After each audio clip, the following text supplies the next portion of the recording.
या बातमीपत्राचे प्रायोजक आहेत शौर्य अबॅकस अकॅडमी। आपल्या मुलांच्या बौद्धिक क्षमतेसाठी अबॅकस हा सर्वोत्तम पर्याय।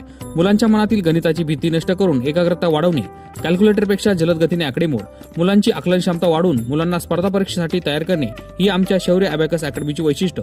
राज्यस्तरीय व राष्ट्रीय स्तरावरील अबॅकसच्या स्पर्धांसाठी सहभागी होण्याची सुवर्णसंधी।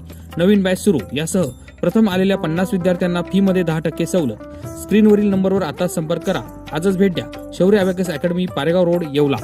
नमस्कार, SK9 येवला न्यूजमध्ये आपलं स्वागत आहे। आता ब्रेकिंग बातमी आपण नाशिकच्या ग्रामीण भागातून पाहत आहोत। नाशिकच्या निफाड सिन्नर या भागात अवकाळी पाऊस व गारपिटीमुळे बळीराजा पूर्ण हवालदिल झाला आहे।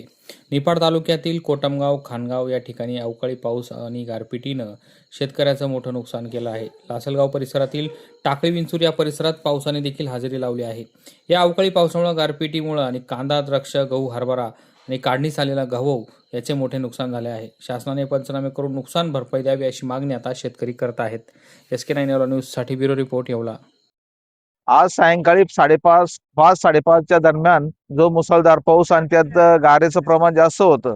गार भरपूर पडली, सुपारीच्या आकारासारखी झालेली आणि यात नुकसान इतकी झाली का द्राक्ष, कांदा, उन्हाळा कांदा, मका, सोयाबीन, आपले गहू याचं पूर्ण नुकसान झालेलं आहे। यात सरकारने काहीतरी पंचनामे करून काही मदत निधी दिली पाहिजे अशी शेतकऱ्यांची सगळी मागणी आहे।